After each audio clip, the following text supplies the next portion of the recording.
I will just present a bit my institute. We are a kind of a spin-off that took off from the university hospital in 1989, and we were an immunoallergist, me and Professor Girard, which was retiring, my whole lab team, but also some immuno-oncologists and immunohematologists. We joined the Untitled Chapter that at that time was a semi-private hospital, and the situation changed. We came with a clinical department and a lab department. Following many changes in the statute of the hospital that became fully private, the clinical department has still stayed linked to the hospital as the clinical and allergy department, and the lab was, as all the lab activity of the Hôpital de la Tour, externalized, and we are independent. And since 1 year, we started to have strong collaboration with the ADR-AC, and we finally decided to merge our laboratory activity, and we're still on the process of moving with that. So the purpose of my study is a bit historical, and we have to take into account how COVID started in Switzerland. Now we've learned by WHO that there's over 15,000 million people that died from that disease, and that over 3 billion people were affected by the COVID. And we don't know what it's going to do in the future exactly. When we started the study I will present, the situation was drastic. In Geneva, we were caught with our trousers down, and we were absolutely not ready for that.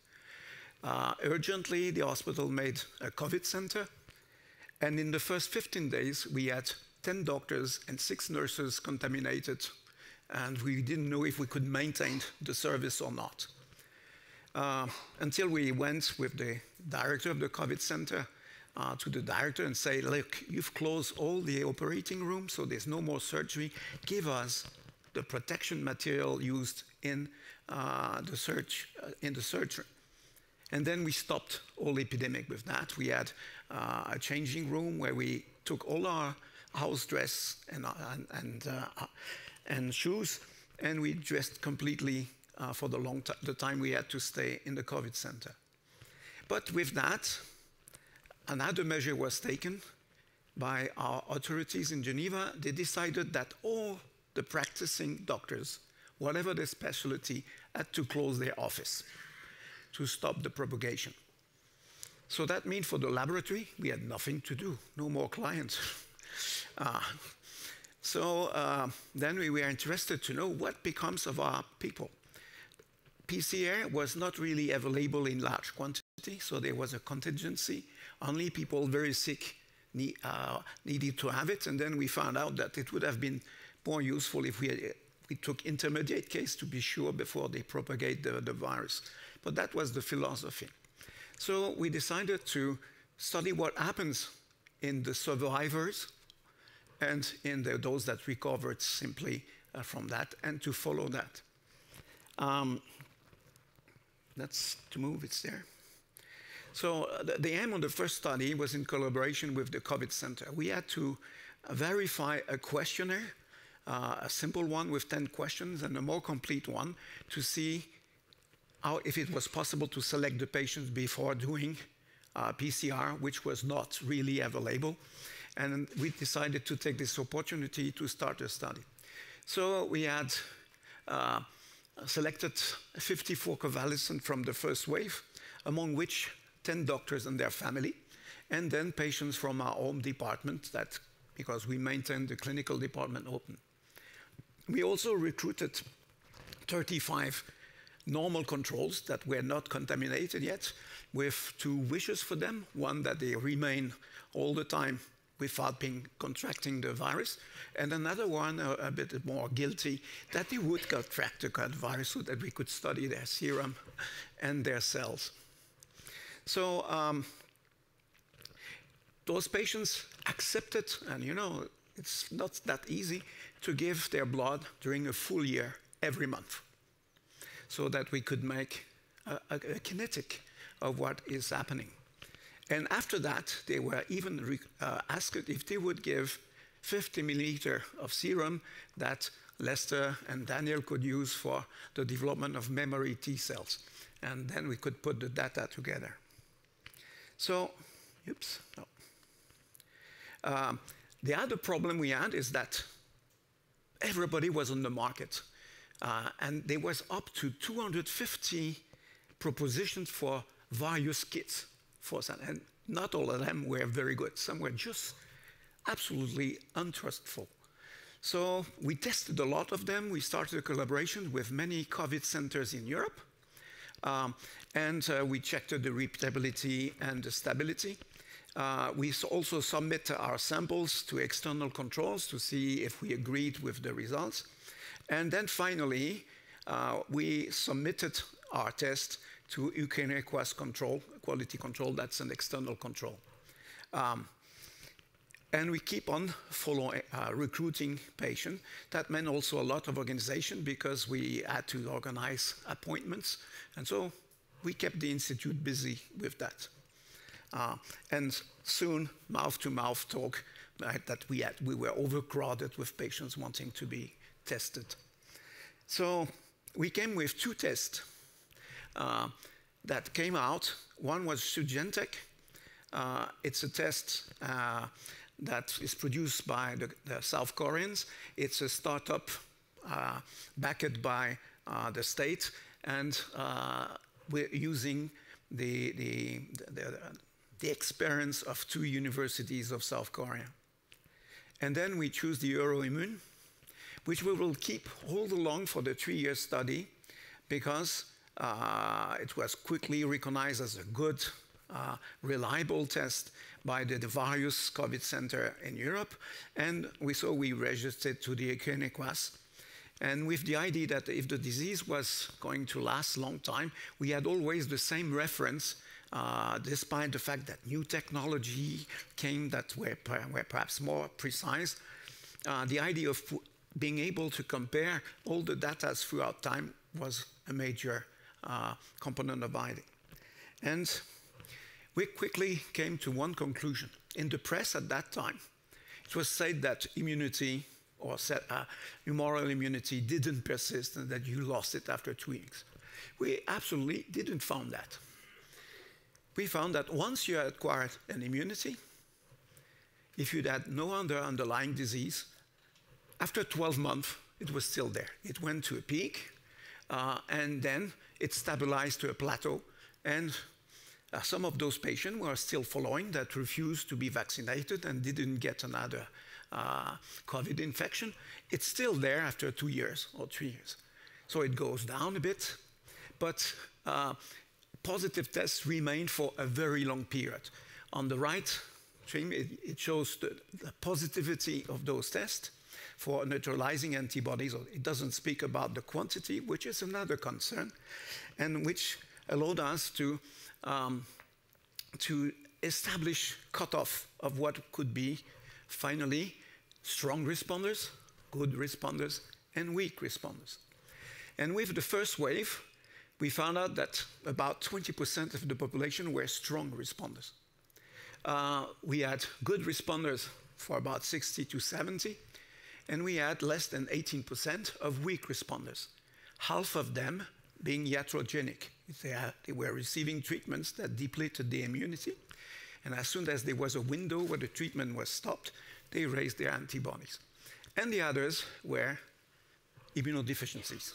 Most of them were adult benign COVID, CVID, and were never concerned by any infections. They felt well all the time after the infection, and using the cellular test after, we could show that they had memory cells, but there was no antibody that we could determine. And we've been keeping them on. Then came the time for the first vaccination. And we again find among non-exposed, previously exposed patients to the COVID, that you had good responders let's say standard responders and weak responders. And at that time, I remember I went to discuss with the authorities, and they were complaining we didn't have enough vaccine. So we could use a serological test to determine which patient absolutely needs to have a vaccination and those that can wait a while. No way to discuss with epidemiologists and with virologists. It was their thing, and nobody has to get there. And there was also some financial arrangement that is ethically a bit disturbing. So we are still measuring the effect of immunity on the patient, and we find the same thing, that good responders, after already one injection, they raise and produce antibodies. And if they go to the second injection, then they get a plateau, and even if you do a third one, they don't increase their antibodies. Now, the interesting thing is that at that moment comes a new pressure. People don't want to know if they're correctly immunized. They want the badge saying that they can go in the cinemas, they can go in the theater, they can take the plane, and they don't care of the risk they could have going through an immunization. So we had also other kind of reaction, strongly immunized people that got the injection and they got sick from that. They didn't have any skin rashes, it was not an allergic reaction, but they reproduced the symptoms they had initially. And they were bad for 3 or 4 days, which showed that if you're strongly immunized, we can question the need of doing that. And that's doing a vaccination. But no question for the weak, for the good responders that after some time get to the not responding reason. The study is still going on, but now something else new has come. End of December, Omicron appears in Geneva. And gradually, the Delta strain disappears. At least it's not on the front scene. Maybe it's there. But we have a big problem now, is that the state has decided, now we are in a safe situation, so there's no more credit to do the identification of the strain identified by PCR. So we don't know which mutation it is or if it has mutated. I got the COVID Omicron on the 5th of January. I was still lucky to have the differentiation, and I found out that I had a B2 coming from England, while the majority in Geneva were B1.157 or 59. So thank you, the British tourist.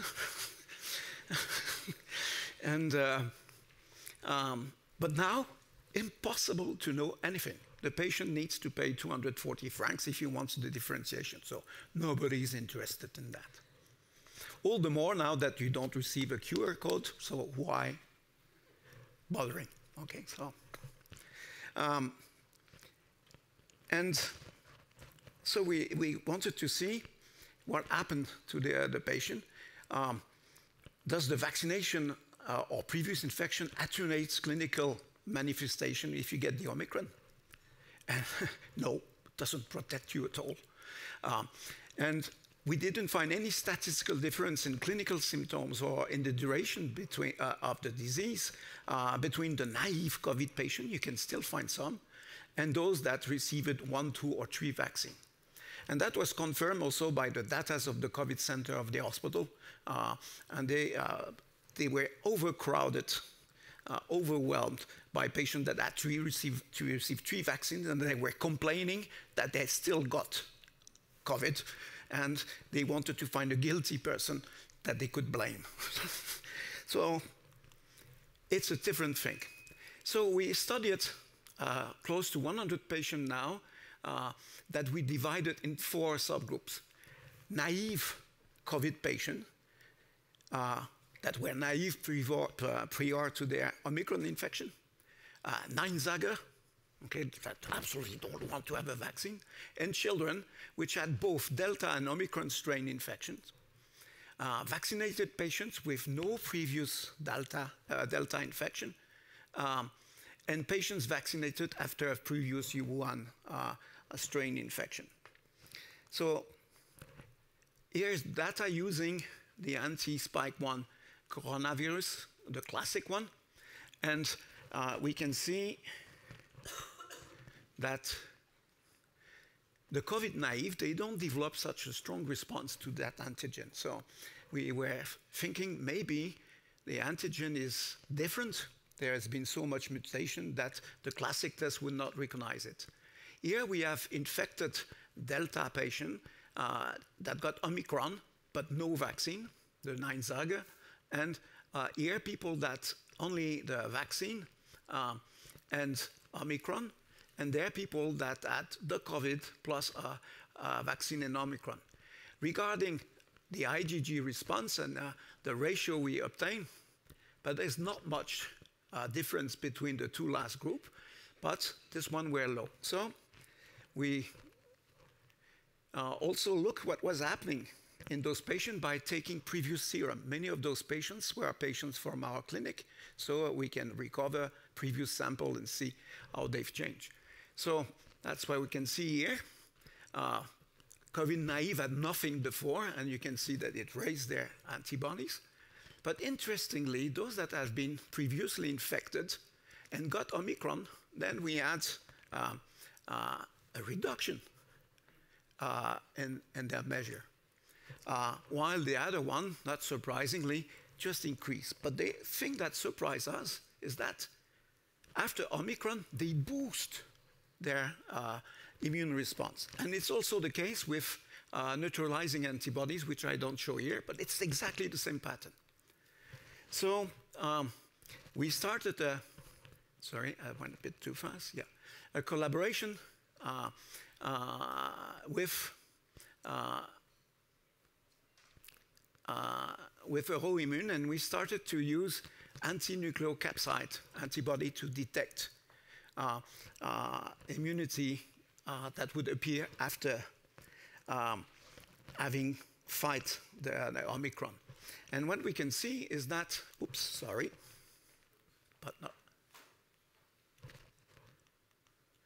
no, too early.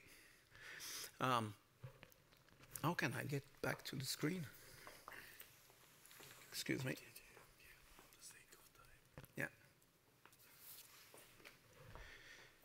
And we can see that the naive patients do indeed develop, all the patients develop, but those that had been vaccinated with or without COVID develop a lower response. If we, and that's the measure at 30 days, and this time curve is slower than the anti-SP1 that, and both with IgA, AGM, or IgG that we had observed with the first wave. When we got from, with a kind gift from Dr. Katja Steinhagen from Lübeck, we had a specific autoimmune, but we didn't see that much production among naive patients, but all those patients were having high response. So now a boosting effect, non-specific.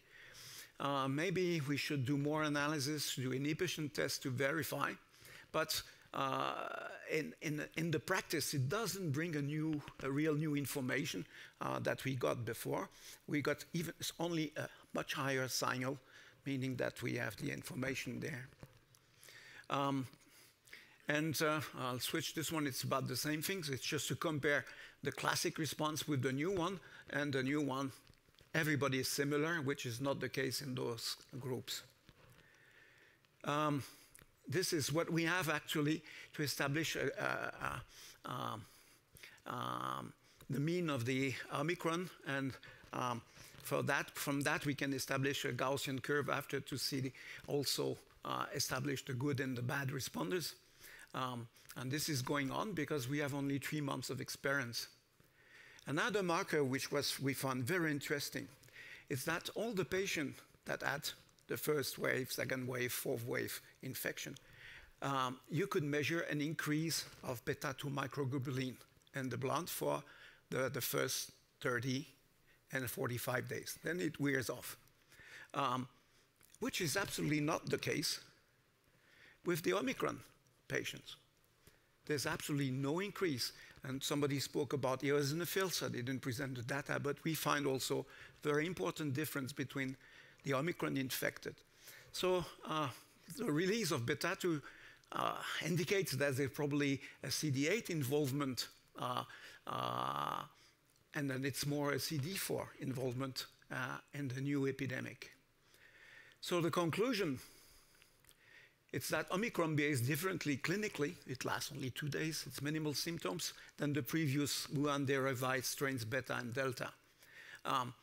The kinetics of humoral response to spike 1 Omicron does not differ in the first 4 months studied from what has been observed with the previous Delta. It's a bit slower. It peaks between the 40th and the 60th day, exactly as we had observed before. Detection of anti-NCP is probably something interesting. There are many false cases of PCR with the Omicron. At least they claim people were sick at the symptoms. And we find anti-NCP in those patients. And that could be a surrogate if we've missed the PCR to prove that the patient has been infected. But it's not specific of Omicron. It's also it can be also increased. So it would confirm a past COVID infection if there's a doubt about that. And then the only advantage or big advantage of the specific S1 Omicron is that it gives an information on Omicron immunity, and this we will use to follow the time evolution. And what is interesting also that after Omicron, there's a very strong IgG response to previously present spike 1 and antigen. And this time this response is 2-3 times and sometimes 8 times stronger than the effect of natural infection only. So vaccination and previous infection primes your immunity. Now, I don't know if we have seen that vaccination didn't protect us against Omicron. Will this combined immune sensitization help for another mutant that might arrive at the full period? And also this observed immune booster effect, will it last? Is it limited to coronavirus? We've did some experiments, some of our patients with allergies and some autoimmune disease had their serological markers boosted also. And the question is how long this booster effect will persist. And that's with our salutations from Geneva and from my team. Thank you for your attention. Yeah.